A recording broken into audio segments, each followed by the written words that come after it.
this is an iHeart podcast. Guaranteed human.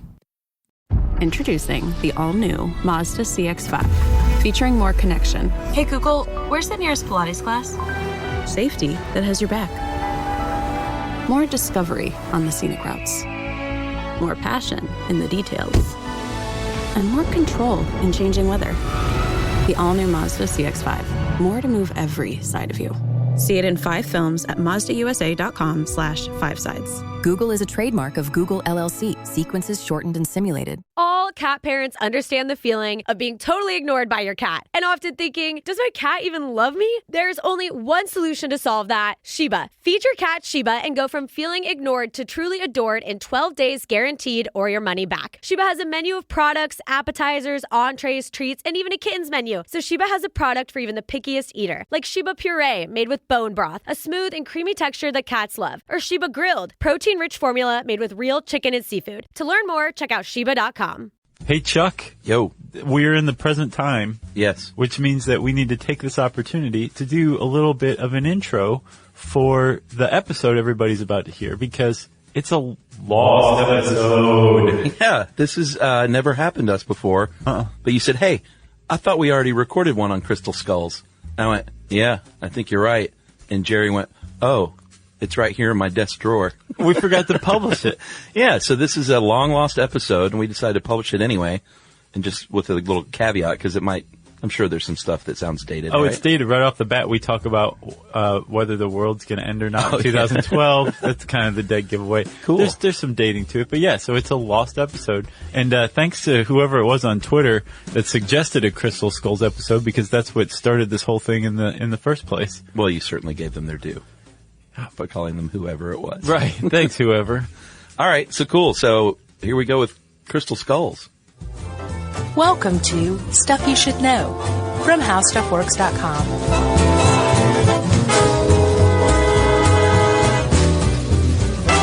Hey, and welcome to the podcast. I'm Josh Clark. There's Charles W. Chuck.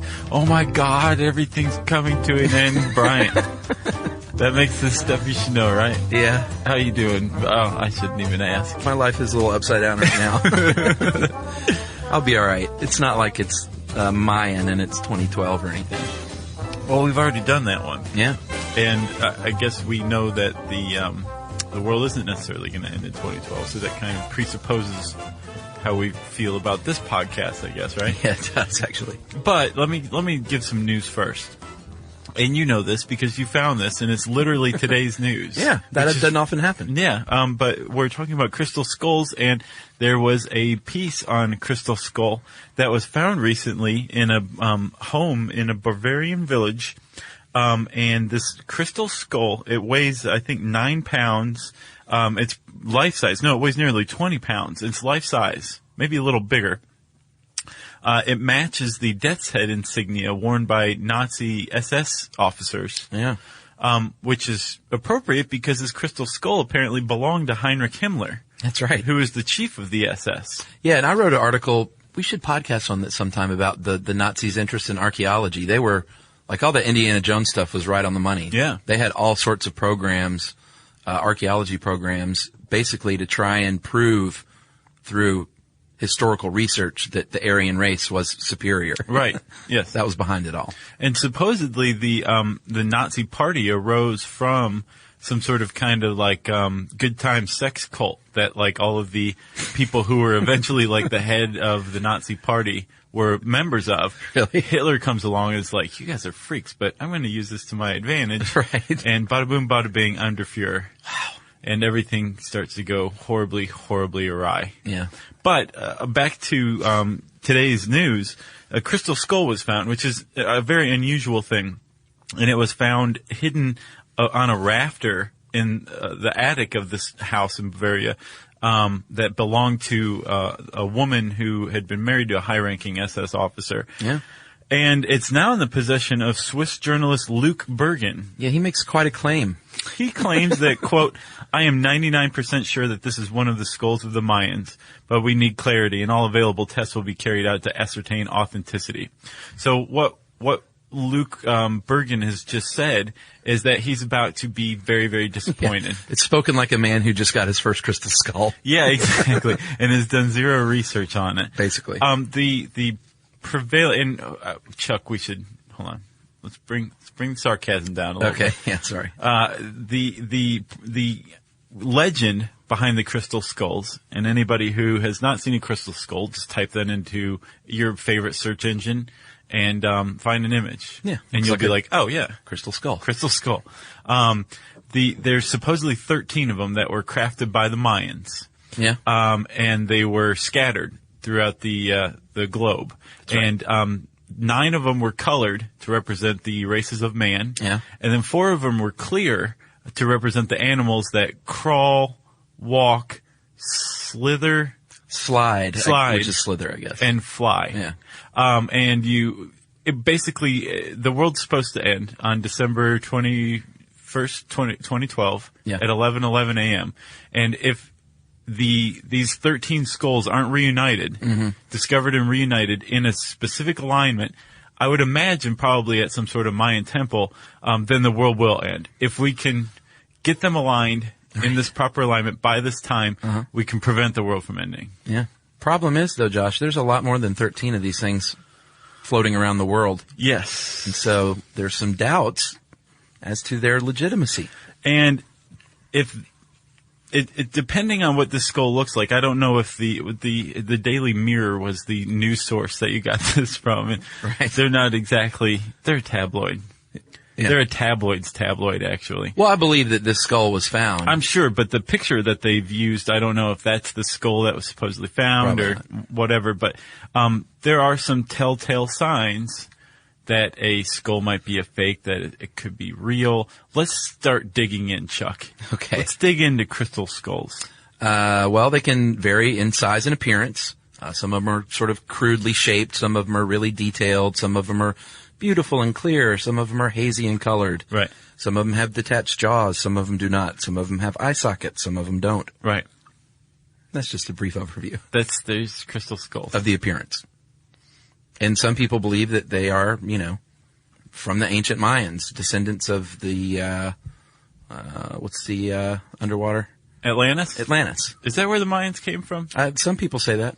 Huh. Some say they're direct descendants of Atlantis, but I don't know. So this whole idea that the Mayans created crystal skulls, or that these crystal skulls are of Mayan descent, are based somewhat on fact. The Mayans did, they do reference crystal skulls in their creation myth. Oh, they do? Yeah. So, I mean, like, it's not like somebody's like crystal skull and Mayans. Gotcha. There's definitely a legitimate connection between the two. Okay. But whether or I'll buy not that. the crystal skulls that are in existence right now are Mayan in origin is Right. what's up for debate, and not really up for debate. Sure. And whether or not they have, they're rumored to have healing properties. The visions, like a crystal ball, Right. you can see into the future, into the past. It's like a crystal ball, but cooler. Yeah, what else is there they say they can do? They make sounds, Yes. like singing choirs. I think and it's mainly the like. healing and visions. Okay. That's a pretty good Or one. enlightenment of some sort. Yeah.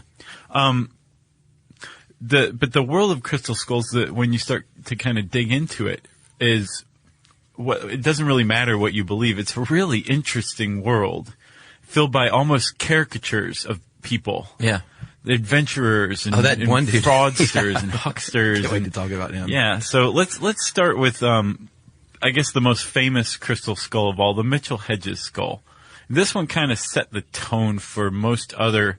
Basically, the Mitchell Hedges said this is what crystal skull study is going to be all about. We're Right. going to provide all the character for it, and everybody else follow in our footsteps. Okay. That's right. And supposedly it was discovered, and we're going to say allegedly and supposedly a lot because these stories are not verified as fact. So, And out of reverence for a dead 100-year-old woman.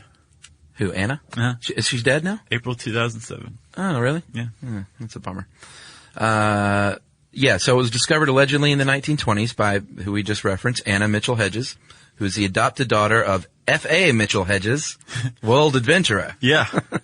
And he really was, too. Yeah, from the sounds of it, he was. She says that she found the skull beneath the Mayan temple at an altar in Lubatan. Is that how you pronounce that? That's what I took. Have you seen the pictures of that place? No. Is It's it like awesome? a ruined Mayan city. Oh, really? In Belize. It's awesome. It's like overgrown temples and stuff like that. It's very neat. I like the Mayan temples. So anyway, Anna says that she found this thing near Belize on her 17th birthday, and she said that the Mayans actually told her that it was a skull used to will death. So a priest would be too old to continue his priesting, and he would lie down and transfer his knowledge to a younger priest via the powers of the skull, and then die. Right. So that's her story. That's what the skull was for. That's what she says. And said, sorry. That's right. So the Mitchell Hedges skull is like it's a trend-setting skull in another way in that it's pretty much the pinnacle of craftsmanship of crystal skulls. Yeah. It's clear quartz crystal. It's very pretty. It's life size. It's about 5 inches high, 5 inches wide, 8 inches long, totally transparent, 12 pounds. It's got the ridges and cheekbones and nose socket and eye sockets that are like very anatomically correct. And as far as I know, it's the only one that has a detachable jawbone. Oh, really? Which is really anatomically correct. Like this is just an amazing work of art. Sure. You know? And that's how they should be viewed, Josh. Right. Did I just ruin it? Do you want to poke some holes in Anna's story? Yeah. First of all, in 1936, a description of this skull was in a British journal called Man, but they said it was owned by a guy named Sidney Burney. Right. Anna says, oh, no, wait, my dad, F.A., gave it to Sidney, and he auctioned it off to pay a debt in the 40s, and then we bought it from Sotheby's from him to get it back in the family. Right, like it came down to the wire at the Sotheby's auction. So basically what you can take from that story is that F.A. Mitchell Hedges acquired this Mitchell Hedges skull at Sotheby's. That part is completely documentable and true. Yeah. But that they think that may be where he got it for the first time. Probably. Because in that 1936 journal, the author, or I guess Burney, wrote a letter that was, I'm sorry, it was quoted later, but Burney, the guy who actually had that Mitchell Hedges skull before Mitchell Hedges, said that he acquired it from a collector who had it for several years, and that collector bought it from another collector who had it for several years. Right. No mention of F.A. Mitchell, who was not a collector, he was an adventurer. He probably called it the Burney skull too. Yeah, I'm sure. Yeah. And so that was in 1933, which by this time F.A. Mitchell Hedges supposedly already had it or owned it. Right. And then the other, well, there's several other weird parts. Mitchell Hedges F.A., we'll just call him, or Fa. Yeah. He only wrote about the skull once. This is my favorite part of this article. The name of his book. Take it. He wrote a book about his adventures, I guess some sort of memoir, and it was called Danger, My Ally. That's the way you say it, too. Yeah. And that was from 1954, I think. And in that book, that's the first and only mention he makes of the crystal skull. By this time, it was in his possession. He owned it. Seems like he would have mentioned it. Yeah, prior to this. Yeah. He says, Chuck, that it dates back at least 3,600 years, that it took about 150 years to rub down with sand from a single block of quartz. Yeah, so he alleges it was shaped from rubbing sand on it and not actually carved with tools. Right. Over the period of 150 years. Which, I mean, that's a lot of dedicated people. A lot of sand rubbing. Yeah. He never mentions that his adopted daughter found it. No, he doesn't. He actually says that he has reason to not mention how it came into his possession. Yeah, he warns very forebodingly about several people have cynically laughed at it and died. Yeah. Others have been stricken ill. So he says, how I got it, I have reasons to not tell you. Which is a really easy way to get around not telling people. Yes. That's what we should say whenever somebody wants to know, like, what's your backstory? How did you guys meet? We have reasons to not tell you. We have very important reasons. Because it's very boring. Hey, everybody. When you're at work, you never know when you're going to get interrupted, like when an office fire drill happens right in the middle of your presentation, or maybe construction is going on just outside your window. But With the Dell Pro laptop powered by Intel Core Ultra with vPro, no matter how many interruptions you have, your laptop won't be one of them. Yeah, with a battery that's optimized for the way you work and built-in intelligence that quiets distractions the moment you're trying to focus, your tech won't slow you down, even when you're getting bounced from an office you forgot to reserve. The Dell Pro, built for those who stay in the flow. Find technology built the way you work at Dell.com/Dell-Pro. Built for you. The springtime thaw is finally here. Flowers are blooming, days are longer. We're saying yes to more plans and finally getting outside, running, walking, just moving again. It's the perfect time to upgrade your everyday go-tos with Bombas. Take Bombas Sport Socks. They're super comfortable and designed with sport-specific tech for running, cycling, yoga, hiking, you name it. I use them to run in, and I can tell you they work beautifully. So head over to Bombas.com and use code SYSK for 20% off your first purchase. That's BOMBAS.com, code SYSK at checkout. And then also, Chuck, there were two people. So F.A. Mitchell Hedges did actually go down to Louboutin. Yeah, one of his adventures. Right. Sure. And he was there in 1926. That's documented. There's plenty of photos of the dig. Mm-hmm. Two friends who went with him who later wrote about this experience never mentioned Anna being there. Certainly never mentioned the crystal skull. Yeah, Lady Richmond Brown and Dr. Thomas Gann. Right. And then lastly, Anna, in different interviews gave different dates of when she acquired the skull. Mm-hmm. Never the correct one. Right. So there's a lot of holes in her story. Yet, up to her death, she alleged that this was the truth. And she had what I take to be an indomitable spirit. Like, you could tell her just about anything, but she knew what was right with the crystal skull. Yeah, and she also claimed, not verified, but claimed that it had been used for healing a number of times, and she didn't get very specific with that. And that she hoped one day it would go to an institution where it could be studied. And that might happen.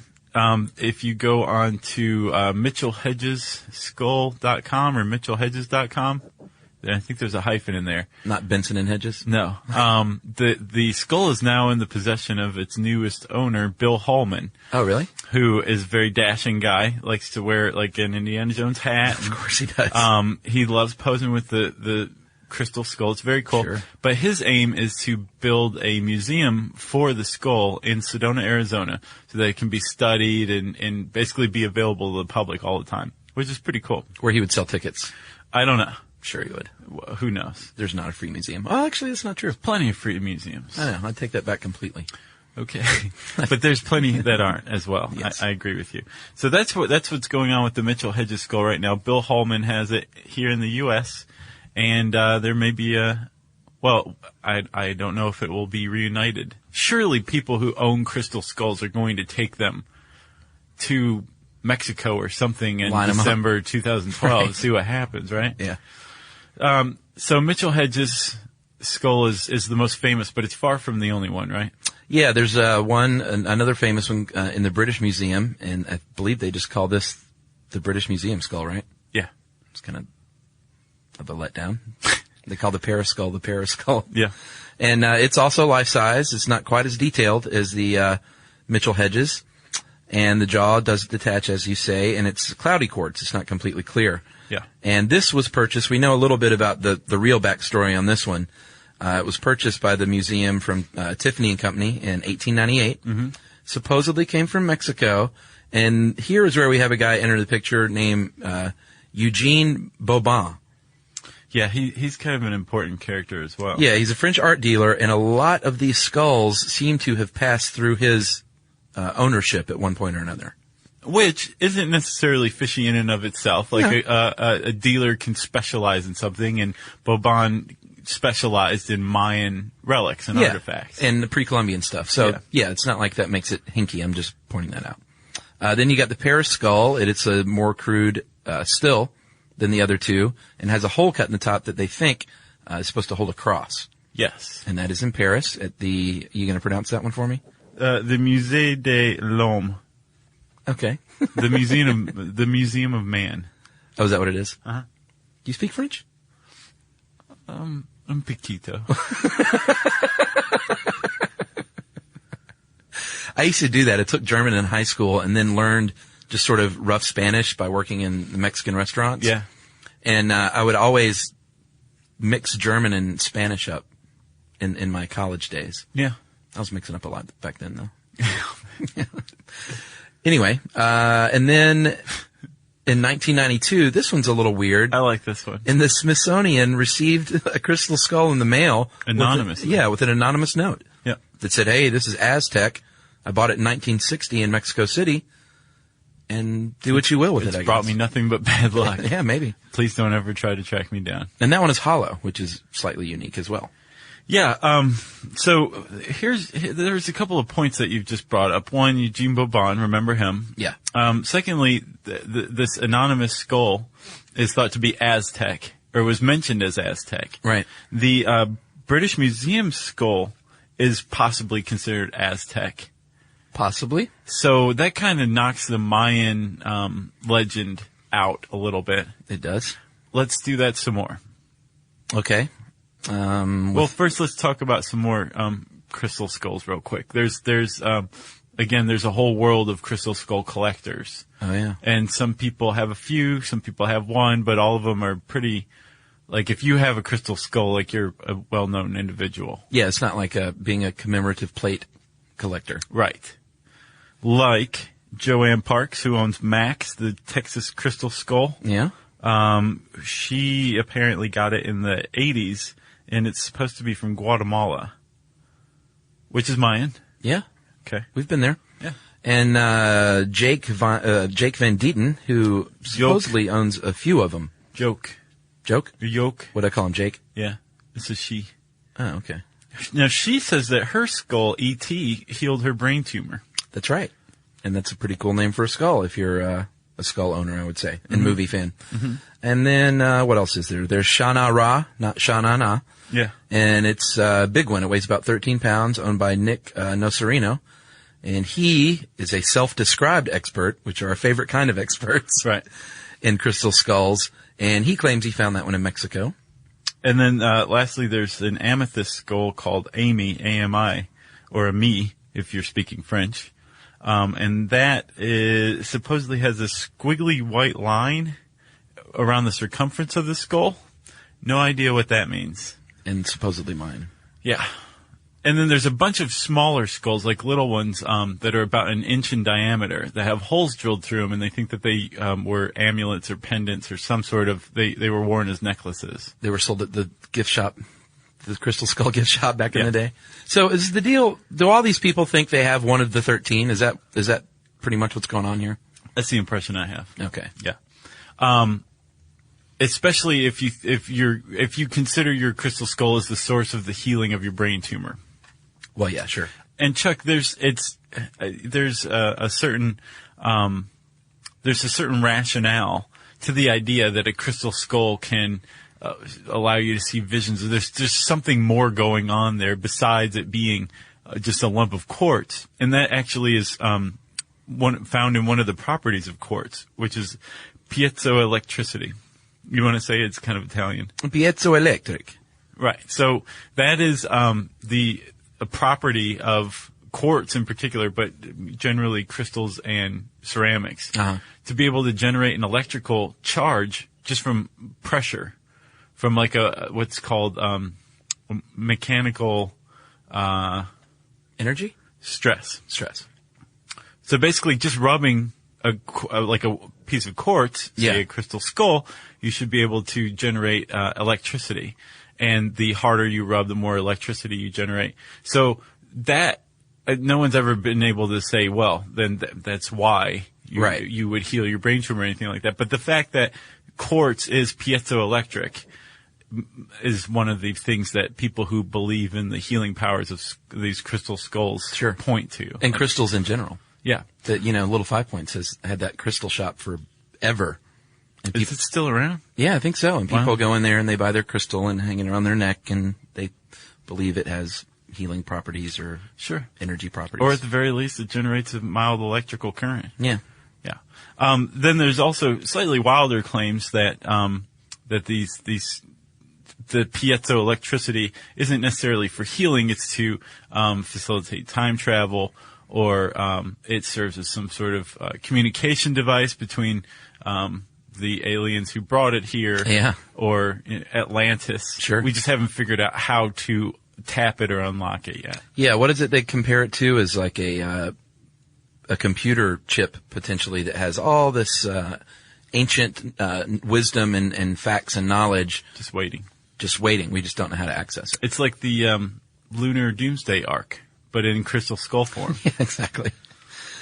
So speaking of Mitchell Hedges, which we weren't speaking of, but I'm bringing up it anyway, she has loaned it out for study a couple of times. Yeah, some people who own skulls are cool with them being studied, but more frequently the ones that are in possession of by a museum. Yeah. Those are the ones that have been studied the most. Right. In 1970, an art restorer named Frank Dorland studied the Mitchell Hedges skull for 6 years. Yeah. And he said he heard ringing bells, the sound of choir singing.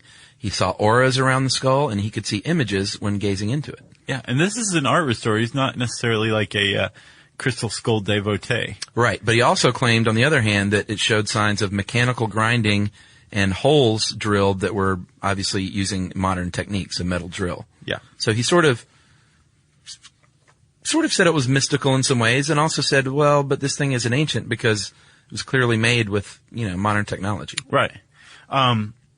He also supposedly took it to Hewlett-Packard's laboratories. Yeah, I thought this was interesting. He said there that they performed a test on it to find out if it was pure quartz, and they dropped it in benzyl alcohol. And it disappeared. Yes, it vanished. Because benzyl alcohol and quartz have the same diffraction coefficient, which means they bend light at the same angle, which means that if you immerse one in the other, it's going to disappear and turn invisible. Right? Yeah. They also found at Hewlett-Packard that it was carved from a single piece of crystal, and it was carved against the grain, which is very unusual. Yeah. The problem is Hewlett-Packard has absolutely no record of these tests being performed. Spooky. It's possible that Dorland had a friend who, said, "Come on by, we'll have some beers and test your skull." Yeah, and it wasn't like an official project. Or he didn't really take it there. It's just such a weird claim. Yeah, true. And on a TV show in 1980, Arthur C. Clarke had a show called Mysterious World, and there was a gem expert named Alan Jobbins who also studied the crystal skull, the Mitchell Hedges one, and said that he thought that it was from Brazilian crystal from the 1700s. Yeah. Which would not make it ancient. Right. That's not the only skull that they think is possibly Brazilian. The Paris skull and the British Museum skull, they think are probably Brazilian. Yeah. No Mayans in Brazil. No.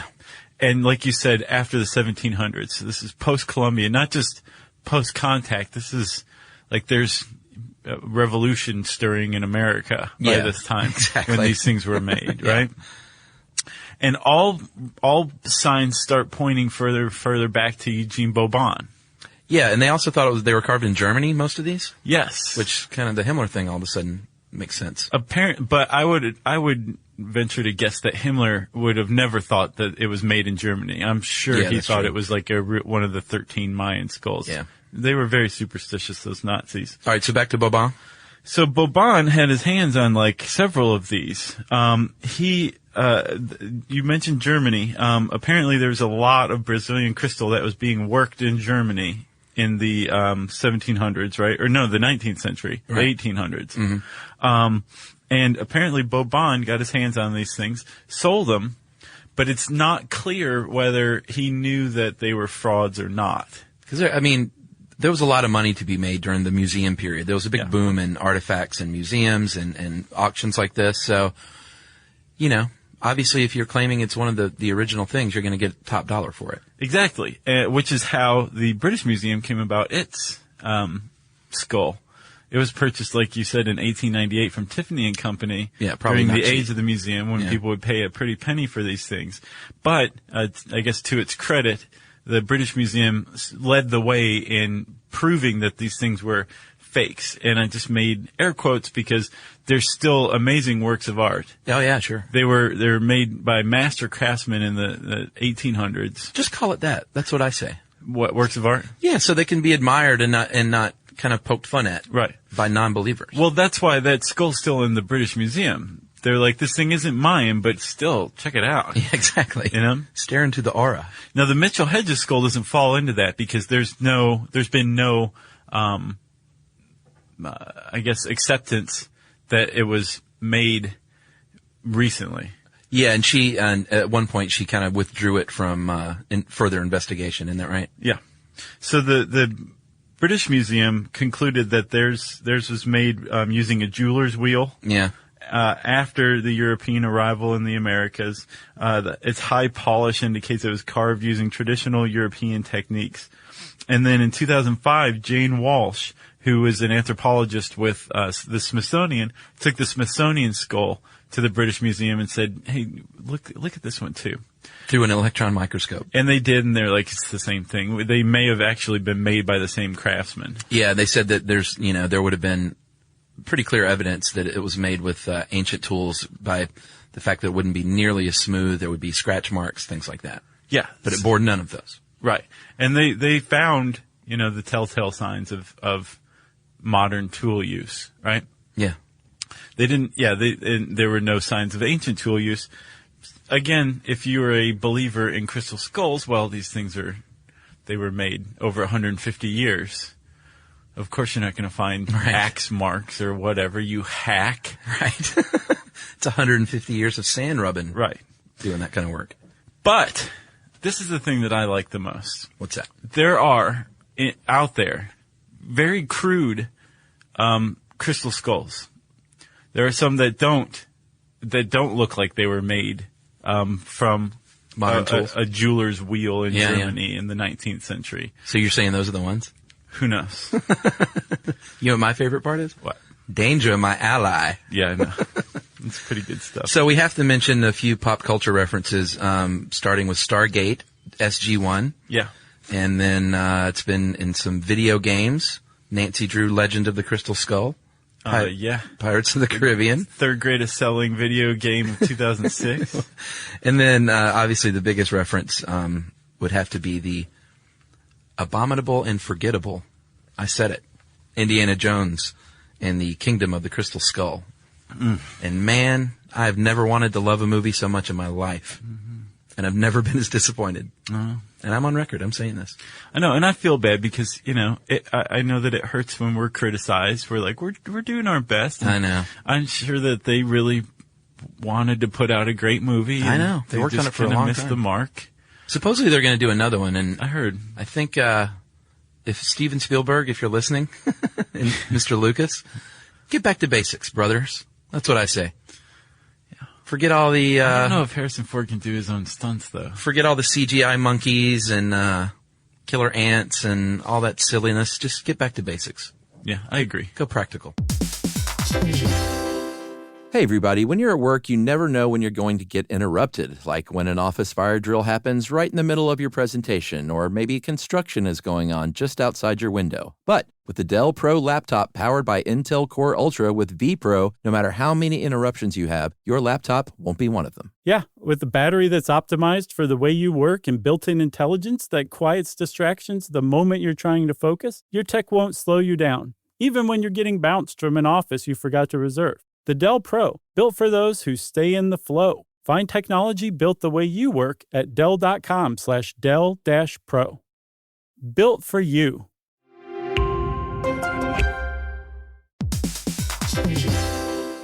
Work can be a little weird. One minute you're in a meeting that could have been an email. The next you're trying to decode corporate jargon that somehow means nothing. And don't even get us started on the quick sync that turns into a 45-minute deep dive. Yeah, well, the truth is figuring out your career isn't always straightforward. Whether you're trying to grow, pivot, or just stay relevant, it can feel like you're navigating it all on your own. Well, that's where LinkedIn comes in. That's right. LinkedIn can help you grow your career, helping you confidently navigate your path with insights, ideas, and inspiration from your professional community. You can stay up to date with the latest trends in your field, connect with people who get it, and discover opportunities tailored to your goals, your experience, and what actually matters to you. Whether you're looking for something new or just trying to grow where you are, LinkedIn gives you the tools and connections to move forward with confidence. Because LinkedIn is the network that works for you. Visit linkedin.com/knowstuff to learn more.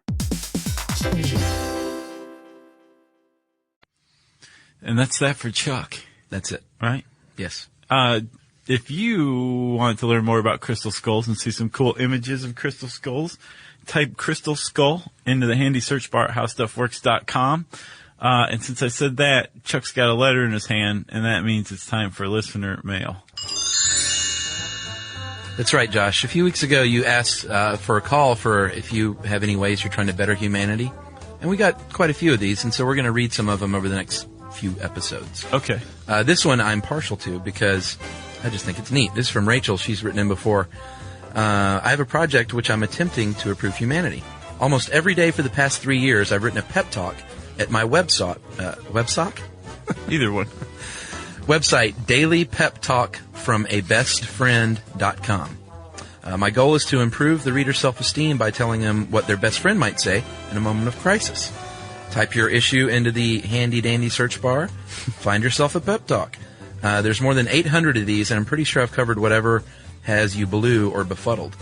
So if I haven't covered a particular topic, readers can write to me and request a pep talk. I also do shout-outs for anything a reader wants to celebrate, and I have a podcast called You're Effing Awesome. EFFING. That's how I'm trying to improve humanity. If you were to mention this, I would be thrilled. I'm forever looking to share the pep and traffic. Like self-esteem can always use a boost. And then she gives an example of a pep talk, and it's kind of cool, you know. I showed this to Emily. She liked it as well. That's very cool. It's almost like a daily horoscope or fortune cookie, but much better because it's... A fortune cookie? Well, you know how a fortune cookie It's much less vague? Yeah, I mean, it gives you a pep talk. It's like a choose-your-own-adventure fortune cookie. Yeah, so that's Rachel. The website is dailypeptalkfromabestfriend.com. And it's positive. It's neat. I'm glad she's doing it. That's great. 800 of these bad boys. That is a lot of work. I know. I wouldn't figure there'd be a need for more than like 6 different kinds of pep talks. Yeah. I wonder if it's one of those things where she thought that too and then started to really think about it and just kept going and going. And she went mad along the way and ended up killing house cats and then like coming back from the brink. And then had to write pep talks about all those experiences. Exactly. Yeah. And now she's done. Okay. If you have something that you need a pep talk on, ask Chuck and me. And if we can't do it, maybe we'll just send you to, what is it? dailypeptalkfromabestfriend.com. Yes. Send us an email. You can address it to stuffpodcast@discovery.com. For more on this and thousands of other topics, visit howstuffworks.com.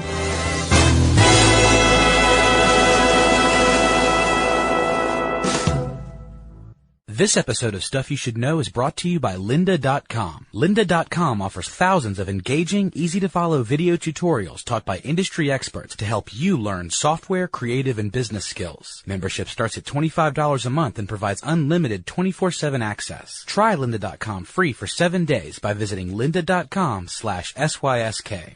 Mom, can I have Lingo Kids? Dad, Lingo Kids, please! When did we become the Lingo Kids house? No idea. Last week it was dinosaurs. This week it's... Lingo Kids! Why Lingo Kids? Because it's the best thing ever. We can play games with astronauts, wild animals, and superheroes. With more than 4,000 interactive games, songs, and shows, Lingo Kids is the #1 entertainment platform for young kids. So, no dinosaurs? And dinosaurs! Lingo Kids! Everything kids love. Download it for free.